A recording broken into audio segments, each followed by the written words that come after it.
Muy buenas tardes a todas las personas que están ingresando, que están ya esperándonos hace unos minutos. En nombre del Laboratorio ITF, la OMED y su división ginecológica, le damos y le agradecemos, ¿cierto?, su participación en este webinar que hoy se titula Ácidos grasos omega 3 más allá del embarazo. ¿Cuál es el impacto de la salud de la mujer? Nuestro conferencista de hoy es el profesor Rodrigo Valenzuela Báez, PhD, profesor asociado de la Universidad de Chile, investigador postdoctoral de la Universidad de Toronto, Canadá, donde se encuentra él y nos va a dar su exposición también, investigador en lípidos y nutrición y salud. Durante los últimos años ha dirigido estudios centrados en evaluar especialmente los beneficios de los ácidos grasos omega 3. Por favor, profesor, puede comenzar. Antes de comenzar, quisiera agradecer a ITF, la OMED, nuevamente por considerar mi nombre para invitarme a dar un webinar en relación a un tema que con el grupo que yo dirijo en la Universidad de Chile hemos publicado bastante y que hemos investigado mucho, que es la situación nutricional de la mujer durante el embarazo y la lactancia materna en relación a nutrientes específicos y particularmente a los omega 3. Antes de comenzar, hacer una breve declaración de conflictos de intereses. Yo soy académico de la Facultad de Medicina en la Universidad de Chile, full time, nada completa. He dirigido proyectos de investigación con fondos gubernamentales, con fondos estatales, pero también proyectos de investigación con fondos privados, particularmente fundaciones o empresas. Y he sido consultor, trabajo como consultor en laboratorios farmacéuticos, laboratorios de nutracéuticos y suplementos nutricionales, y también en la industria de alimentos. Mi productividad científica al día de hoy equivale a 95 artículos científicos, todos ellos publicados, 20 capítulos de libros y una participación en 16 proyectos de investigación como investigador responsable o coinvestigador. Y el título de esta presentación implica dos temas que son relevantes para nosotros, ¿no? En relación a la mujer, el embarazo y también la lactancia materna, que es un periodo fundamental en la vida de un ser humano, que lo va a marcar para el resto de su vida. Y es imposible no contextualizarlo en el COVID-19, que por Dios que nos ha dado golpes este virus y nos va a seguir dando golpes por un tiempo bastante largo. Simplemente recordar que cuando hablamos de salud, ya sea de un individuo o de un grupo de individuos, siempre debemos considerar que el medio ambiente, la dieta, la genética y el sistema de salud son los determinantes que influyen en cómo va a estar el estado de salud de una persona, ¿ya?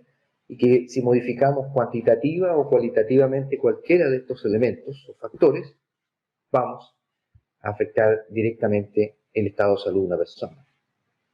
Y frente a la crisis que estamos viviendo, es evidente que en el medio ambiente aparece un virus que nos está afectando, que está estresando el sistema de salud, pero donde la alimentación tiene un papel relevante en relación a esta enfermedad que jugar, y la genética también nos está mostrando que cada individuo tiene una predisposición determinada frente a este virus.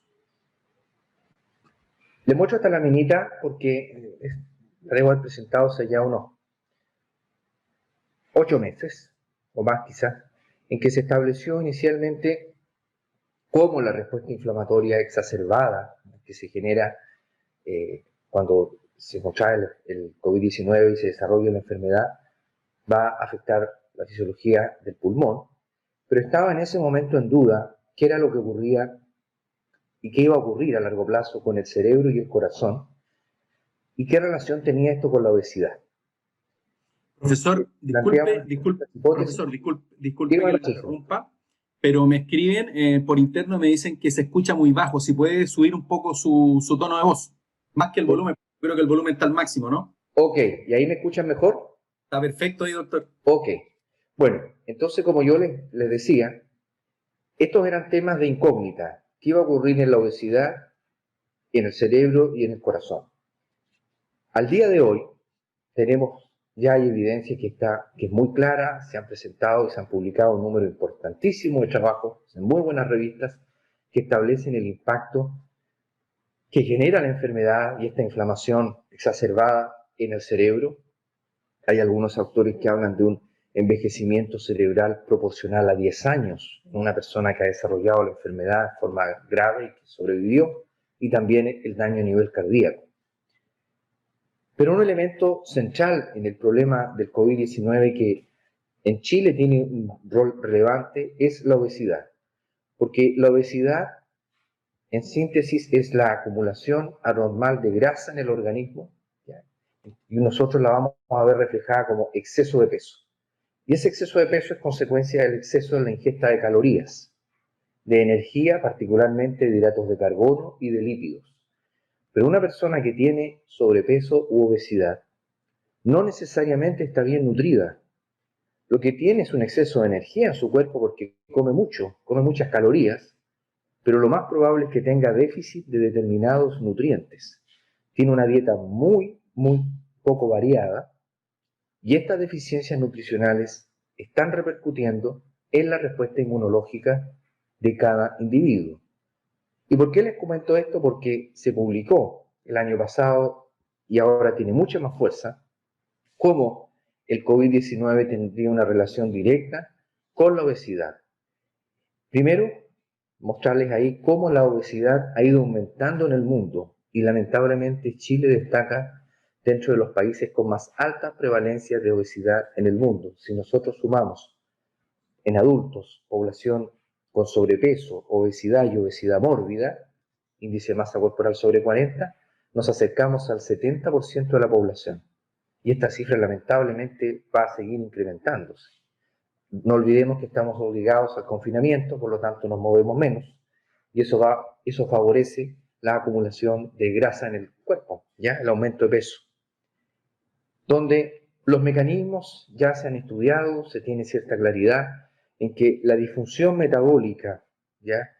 Que las alteraciones de la respuesta inmunológica y la inflamación propia del tejido adiposo son un elemento central que va a estar vinculado en un mayor riesgo de complicaciones al momento de contraer el COVID-19 y presentar la enfermedad.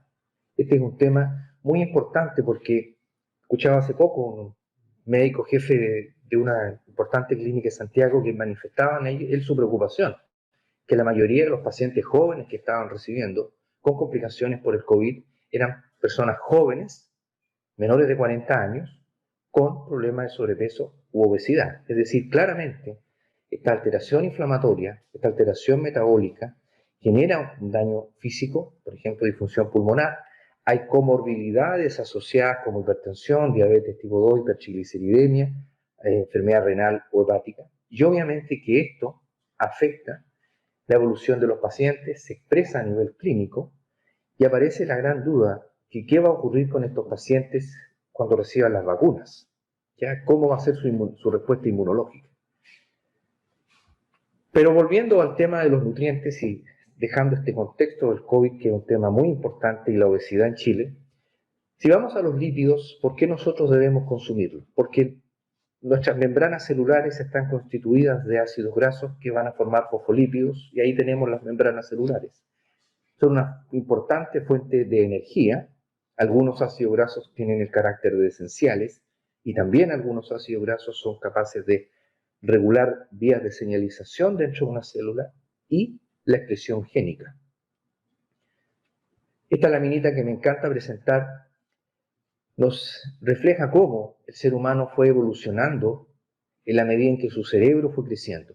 Y para que el cerebro humano creciera y se complejizara y lograra las habilidades que para nosotros son básicas, como mover, ¿cierto?, los dedos de nuestras manos y lograr el movimiento de pinza, fue relevante la ingesta de hierro, de lisina, de ácido araquidónico y también de DHA, el ácido graso más estudiado y para muchos el más importante de los omega 3. Cuando consumimos ácidos grasos no debemos olvidar que podemos consumir ácidos grasos saturados, monoinsaturados o poliinsaturados. En general nosotros consumimos mezclas, ¿ya? Y debemos tener un buen balance entre saturados, monoinsaturados y poliinsaturados. Pero indicarles que Los poliinsaturados son la familia más grande de ácidos grasos que nosotros podemos consumir, es la familia más variada de ácidos grasos.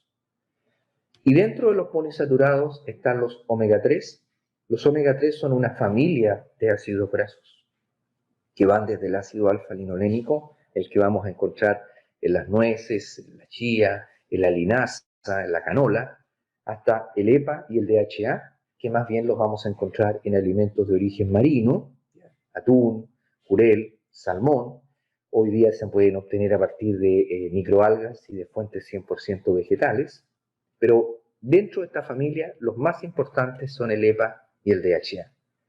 Y durante el embarazo, el que más nos interesa, y durante la salud todo el estado del embarazo, lactancia y salud futura de la mujer, el que más impacto está teniendo es el DHA. Nosotros podemos sintetizar omega 3, lo podemos hacer en el hígado a partir del ácido alfa-linolénico, generar EPA y generar DHA en una compleja vía enzimática donde participan enzimas como desaturasas y elongasas. Esta síntesis es bastante baja, no alcanza más allá del 1%, es decir, es una vía poco eficiente. ¿Y eso qué está indicando? Que nosotros debemos consumir EPA y DHA a partir de los alimentos. La dieta debe aportarlos. Y un tema no menor, que la obesidad como tal prácticamente reduce a cero esta vía metabólica. Quiere decir que estamos obligados a comer EPA y a consumir DHA. ¿Y por qué? Porque estos ácidos grasos no están estáticos. Se depositan en los fosfolípidos de nuestras membranas, pero frente a señales, por ejemplo, de respuesta inflamatoria o de estrés oxidativo, estos ácidos grasos se liberan de nuestras membranas celulares y son metabolizados. En el caso del EPA, en las resolvinas de la serie E porque derivan del EPA, el ácido eicosapentenoico, y del DHA, resolvinas y protectinas de la serie D, porque derivan del DHA, del ácido docosahexaenoico. Siempre comento esta ruta metabólica porque es interesante que ustedes recuerden sus clásicas clases de bioquímica y de metabolismo y de fisiología. Ahora, ¿por qué nos interesa tanto el EPA y el DHA? Porque estos dos ácidos grasos de la familia omega 3, como yo les decía, son el sustrato para la síntesis de otros compuestos que se llaman mediadores lipídicos, entre ellos resolvinas de la serie E derivadas del EPA, protectinas, marecinas y resolvinas de la serie D derivadas del DHA. Estas sustancias nosotros las sintetizamos en nuestro organismo, pero para poder sintetizarlas necesitamos consumir EPA y necesitamos consumir DHA, porque como yo les comentaba, la síntesis hoy día en el ser humano es muy limitada por desbalances dietarios, por el problema del sobrepeso y la obesidad. ¿Cuál es la gracia de esta vía? Que, por ejemplo, el DHA va a ser el esqueleto o el sustrato para fabricar protectinas y neuroprotectinas para el sistema nervioso, resolvinas más bien para controlar la respuesta inflamatoria y marecinas con una función específica, particularmente en la retina. ¿Esto qué nos está demostrando? Y el EPA en el endotelio vascular, que dependiendo del tejido es la molécula que se va a sintetizar a partir de estos ácidos grasos. Por lo tanto, estas vías metabólicas están muy bien reguladas en nuestro organismo. ¿Y por qué comenzar con este tema? Porque resulta que la respuesta inflamatoria es necesaria en el ser humano. Sin respuesta inflamatoria no hay inmunidad, no tendríamos cómo defendernos de los agentes externos, de las injurias causadas por virus, bacterias, hongos, etc.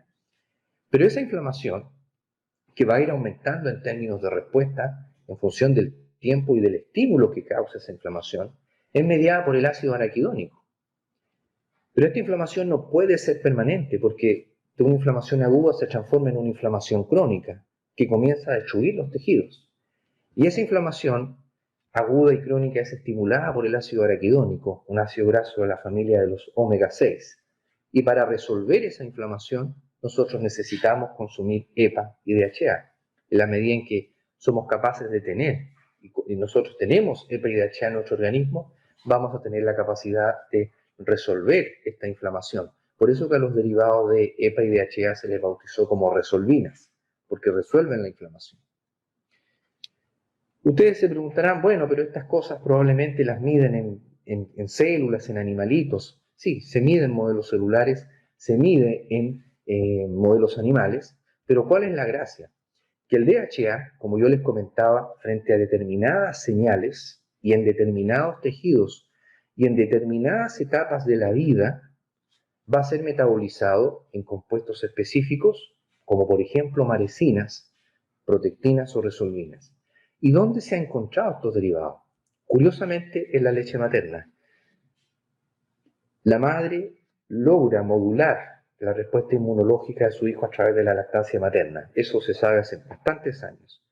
Pero un aspecto reciente es que uno de los componentes de la modulación de la respuesta inflamatoria a través de la lactancia materna es precisamente por la síntesis de compuestos derivados del DHA que la madre está traspasando a su hijo. Este es un tema muy bonito porque si nosotros logramos modular la nutrición de la madre durante el embarazo y la lactancia materna, con DHA vamos a estar modulando en el corto, mediano y largo plazo la respuesta inmunológica de un lactante.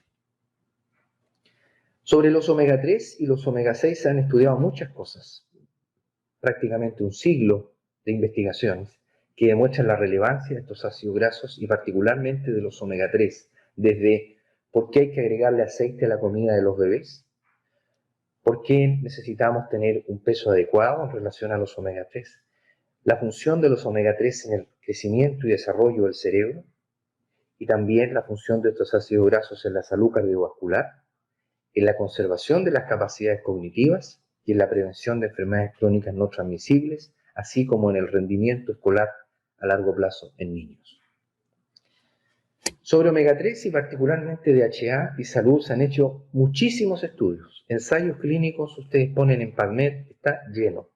La mayoría se centra en el embarazo y primeros años de vida, desarrollo cerebral particularmente y visual, memoria y aprendizaje en distintas etapas de la vida, prevención del deterioro cognitivo y demencia, y con menos fuerza, pero porque hay menos estudios, no es que la evidencia no sea tan clara, en inflamación, cáncer, daño por isquemia y reperfusión, particularmente a nivel cerebral, depresión y enfermedades neurodegenerativas como el Alzheimer.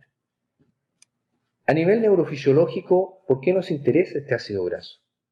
Se concentra particularmente en el cerebro. Recuerden ustedes que el cerebro humano mayoritariamente es aceite, es lípido. Si yo deshidrato un cerebro humano, lo que más voy a tener ahí es aceite. Una de las características del cerebro humano respecto a otros mamíferos, incluso otros primates, los primates no homínidos, es que nosotros tenemos más ácidos grasos en el cerebro, y entre ellos ácidos grasos poliinsaturados, que son relevantes en todo el desarrollo y crecimiento del sistema nervioso central y también periférico. Tienen un rol fundamental, por ejemplo, en la síntesis de energía, en todos los aspectos de comunicación neuronal, ya neurogénesis, sinaptogénesis, etc.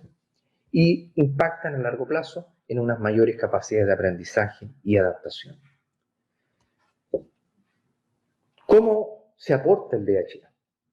La madre va a traspasar a su hijo durante el embarazo DHA y también durante la lactancia materna. Pero, a diferencia de los omega 9 como el ácido oleico o el ácido araquidónico, ustedes pueden ver aquí desde la semana 24 a la 41, estos son todos datos del humano, y de la semana 0 a la 10 posparto, esta vía intrauterina, embarazo y después lactancia.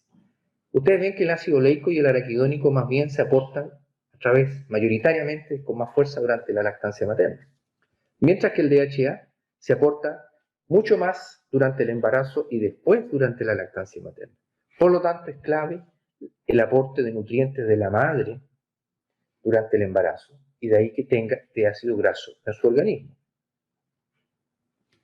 Habitualmente centramos nosotros el DHA en el impacto que tiene en el desarrollo del sistema nervioso, desde la diferenciación neuronal, crecimiento neuronal, sinaptogénesis, neurogénesis y neuroprotección. Clave desde el tercer trimestre del embarazo y todo el periodo de la lactancia materna. Tiene un rol relevante la capacidad de biosíntesis de la madre, que yo les voy a mostrar aquí algunos datos del grupo nuestro. Cada día la madre produce menos DHA por el problema del sobrepeso y la obesidad, también tiene menos reserva tisular. Y aquí adquiere relevancia la dieta materna. Lo que la madre come, nosotros lo vamos a ver en los eritrocitos, en el flujo de ácido graso que recibe el bebé al estudiar, por ejemplo, la sangre del cordón umbilical, y luego durante la lactancia materna. ¿Qué ocurre con el DHA? Que en la medida en que crece el cerebro humano, estos son datos de seres humanos, el contenido de DHA aumenta, y aumenta aceleradamente los primeros 2 años de vida. Después sigue aumentando hasta los 20, 25 años, plantean algunos estudios, pero el periodo donde más se deposita DHA en el cerebro es la vida intrauterina y luego los 2 primeros años de vida. Y de ahí es relevante que la madre consuma este ácido graso durante el embarazo y también durante la lactancia materna, y luego, en la medida en que se incorpora otra alimentación, la alimentación complementaria a la lactancia materna, aparezca también este nutriente. ¿Qué ocurre con la mujer?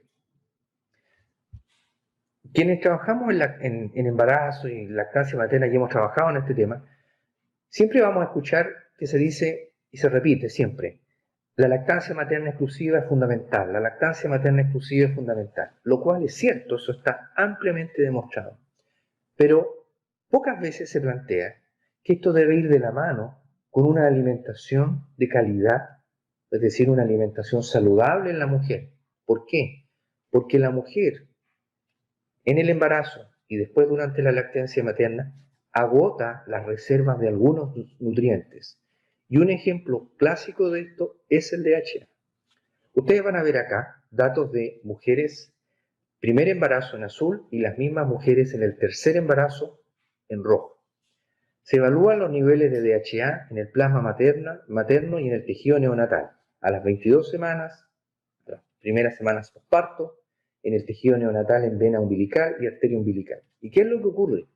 Que la misma mujer, entre el primer embarazo y el tercero, si no hubo una intervención nutricional en estas mujeres, aportó menos DHA al tercer hijo. Quiere decir que las reservas de la madre se van agotando. ¿Por qué? Porque la mujer, cuando se va acercando al inicio de su vida reproductiva, a través de una regulación neuroendocrina, comienza a depositar DHA en su tejido adiposo. Pero no es para ella, es para su descendencia, es para sus hijos. Pero si esa reserva es limitada, obviamente que el primer hijo va a recibir más que el tercero. Esto es un tema muy importante, porque si no se corrige este problema, vamos a ver esto, si no se regula y no se interviene la alimentación de la madre y la nutrición de la madre, ocurre esto. Pero esto se puede resolver de forma muy sencilla, que la madre consuma DHA durante el embarazo y la lactancia materna, consumiendo por lo menos 200 miligramos de DHA día, que es lo que recomienda la FAO durante el embarazo. La importancia del consumo de DHA durante el embarazo, ¿qué se ha establecido ya en forma clara? En la madre, estudios observacionales, hallazgos clínicos, que permitirían embarazos más prolongados. Está muy asociado a menor riesgo de parto prematuro, que disminuye el riesgo de insulinoresistencia y diabetes gestacional. Este tema ha ido perdiendo fuerza por el problema del sobrepeso y la obesidad en la mujer durante el embarazo.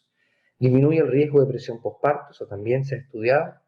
En el hijo mejora la agudeza visual y percepción de colores. Puede aumentar hasta en 4 puntos el coeficiente intelectual, especialmente cuando esto va acompañado de lactancia materna exclusiva y leche materna rica en DHA. Tiene un impacto directo en mejorar las capacidades de aprendizaje y de memorización, y también disminuye la incidencia de déficit atencional. Si vamos a la glándula mamaria, ¿qué es lo que ocurre? Cuando se fabrica el glóbulo de grasa láctea, llega a la glándula mamaria ácidos grasos a través de proteínas que transportan ácidos grasos. La glándula mamaria sintetiza ácidos grasos y va a sintetizar ácidos grasos más bien saturados, pero el DHA va a llegar a la glándula mamaria a través de proteínas, pero ese DHA debe salir de alguna parte, o proviene del tejido adiposo, de las reservas de la madre, o proviene directamente de la dieta, de lo que consume la madre, alimentos